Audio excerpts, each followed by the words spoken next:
Hi guys. So, magbi-build tayo ngayon ng isang Phison or T-Bilig, which is ito yung gagamitin kong body mold para kay Kenshin Himura. So, inantay ko lang talagang dumating tong damit niya na in-order pa natin. Tapos yung katana, tapos yung sandals. Actually, dalawa yung head na meron ako. Isang ito yung sa So-So head sculpt. Pero meron pa akong isang head sculpt dito. So ito galing to sa isang artist from China. Or no, parang galing siyang Germany. Tapos rooted yung hair nito. So ngayon ko pa lang siya talaga actually makikita. Ngayon pa lang talaga natin siya makikita kung ano yung final, yung finish na nagawa niya. So yan, makikita niya dyan kung gaano niya kamukha si Kenshin Himura or si Takeru Sato versus dito sa So-So head sculpt. So ito siya, ito yung sa So-So. Iba kasi talaga yung itsura ng plastic head sculpt lang versus sa rooted. So ayan, magkamukha naman sila, kaya lang parang kung sa hair o kaya sa buhok pag-uusapan, mas realistic talaga kapag rooted. Ayan, so kitang kita mo dyan yung X mark sa mukha niya. Kasi pansinin mo tong sa So-So, maganda yung mata, sa mata itself maganda talaga. Pero to, maganda rin yung mata, kaya lang sa makikita nyo, iba yung dating talaga kapag naka-rooted hair siya. So tara, check natin kung mag-fit yung mga in-order natin. So ito yung T-Bilig na nabili ko ahead of time. Actually, regalo sa akin ito. So titingnan natin kung magkakasya siya. Ang alam ko, ito yung T-Bilig na size M31. Oh no, M36. And T-Bilig M36. Kita, yan. T-Bilig M36. So, as usual, pag sinabi mong T-Bilig, maganda talaga yung body articulation niya. Then syempre talagang parang anatomically speaking, kinukuha talaga nila. So ito siya. So in terms of articulation, seamless talaga yung articulation ng T-Bilig. So yan. So titingnan natin kung magkakasya yung damit na na-order natin. Ito yung damit. Ito yung damit na nabili ko via online.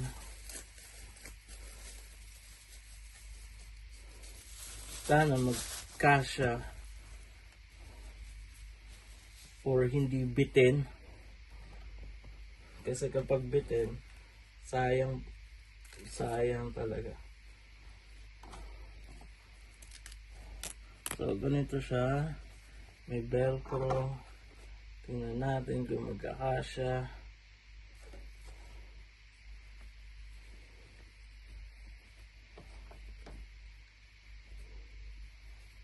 Kaso parang muscle man dito si Kenshin. Ang hirap na rin kasi talaga makakita ng kakasya yung body mold niya. Ito yata si Kenshin Himura no, muscle man pa siya. So medyo mahirap siya i-fit. Wait lang.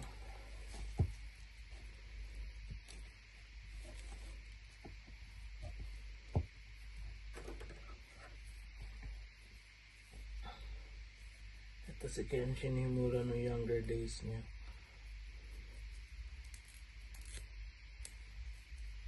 Alam ko tong damit na to is from Soso din.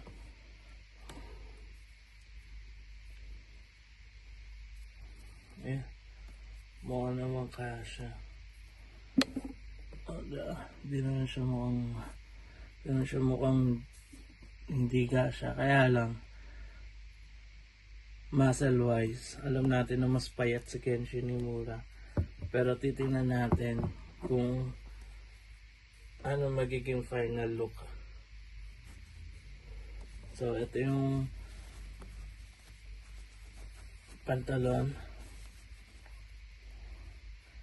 Kaya lang hindi natin alam kasi parang ang tangkad eh, diba? Pero tingnan natin kung ano magiging tsura niya.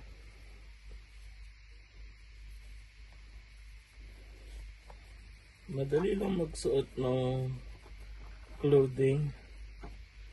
Kaya lang kailangan mo lang din maging dahan-dahan para hindi siya masira.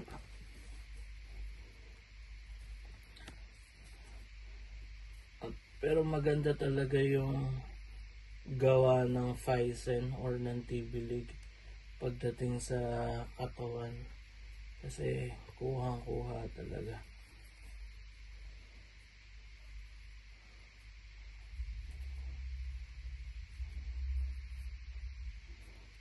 So ayan na, medyo nagkakaroon na ng linaw kung ano yung magiging outcome ni Kenshin.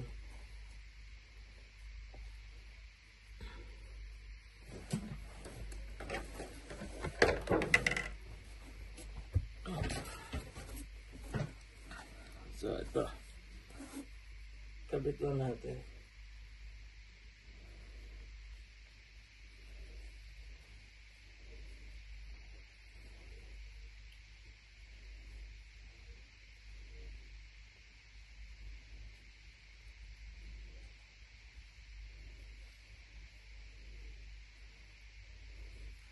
So articulation wise, talaga maganda yung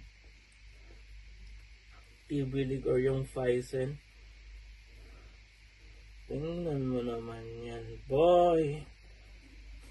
Diba? Imaginein mo yung palang yung nagagawa mo. Or ito palang yung naikakabit mo. Pero look, man. Para ka na rin nakaano. Dang. Color complexion magkahiwalay. Akala ko mako-cover nung ano. Color complexion magkahiwalay. Dang.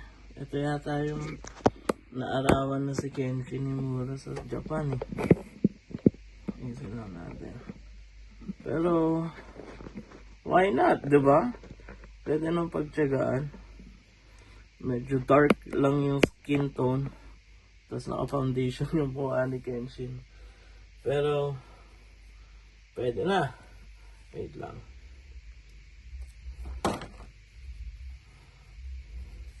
Kabit lang natin yung pinaka-uniform ni Kenshin. Actually, wala akong kamay ni Kenshin Himura na pwedeng humawak ng espada. Kasi dito sa binigay or dito sa kasama ng Faisen or ng Tibilig, ang damit niya ay yung kamay na included sa kanya is open hand and close. Yun lang. So actually, mali pala yung pagkakabit ko. Teka lang.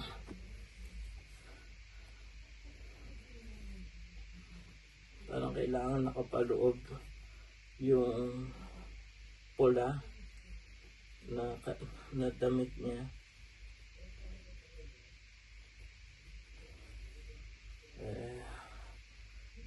Yung kailangan niya nakapaloob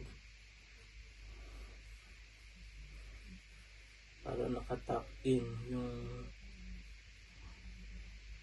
kimono niya. Dali lang.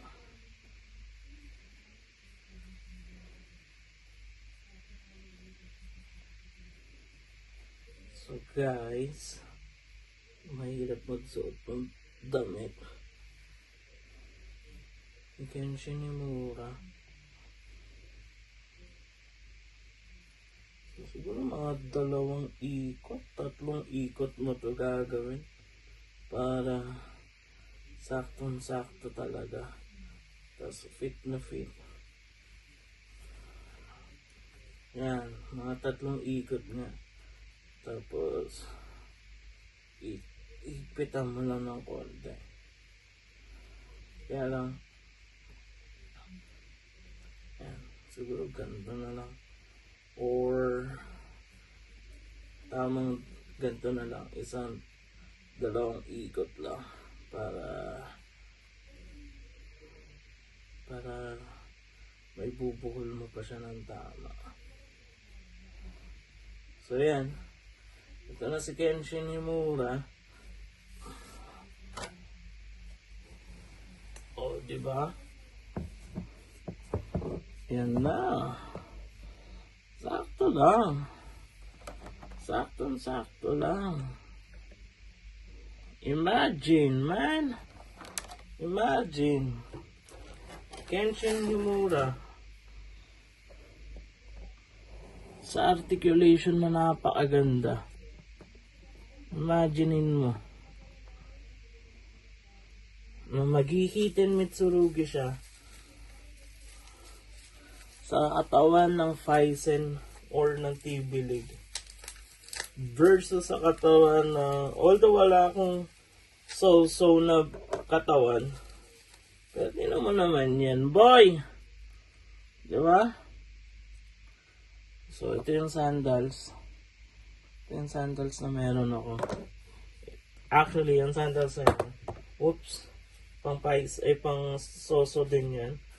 Kakabit natin siya dito. Tingnan natin kung tutugma siya. Yung peg niya. Kung tutugma. Or kailangan pa natin baguhin.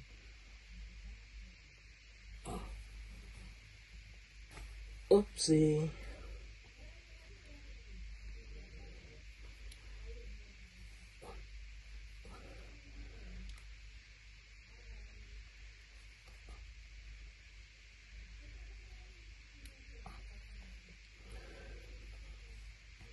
Feeling ko okay na to. Naikabit na natin ng tama.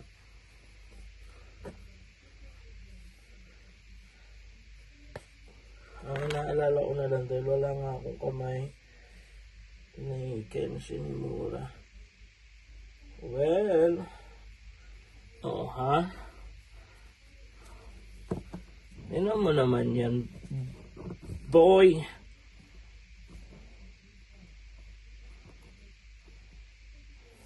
Oh, diba? Oh, diba? Kenshin Himura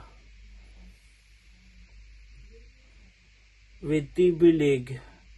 Kung ganyan ba naman yung ginawa ng Soso? Kung ganyan ba naman yung ginawa ng Soso? Diba? Kung ganyan ba naman yung ginawa ng Soso? Rooted hair na agad siya. Eh hindi na tayo nahirapan pa. Imagine, man. Kenshin Himura. Gagawin niya yung Hiten Mitsurugi. Tapos napaka-flexible ng katawan.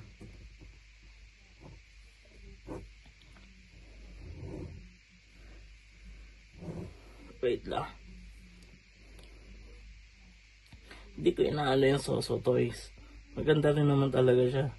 Kasi kung hindi dahil sa kanila, hindi ako makakakuha ng ng costume. Diba? Kenshin Himura, men. Rooted hair. Well articulated. Ito yung espada niya na nabili ko din online. Subukan natin. Wala lang kasi tayong mabilihan ng kamay ni Kenshin Himura na pwedeng humawak ng sword. Kaya magsasacrifice muna tayo. Subukan natin gamitin yung kamay ni Thor sa Infinity War. Yan. Tingnan mo naman yan, boy. Tingnan mo naman yan, boy.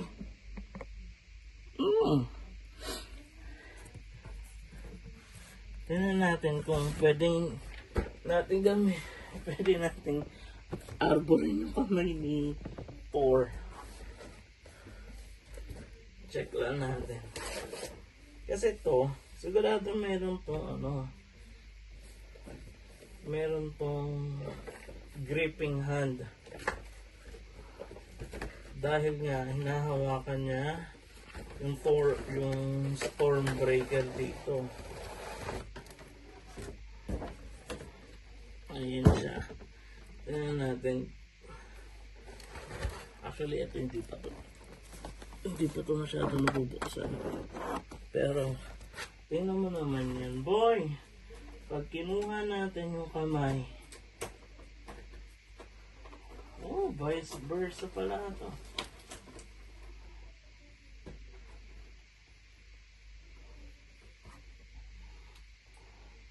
Magsasama si Thor tsaka si Kenshin. Diba?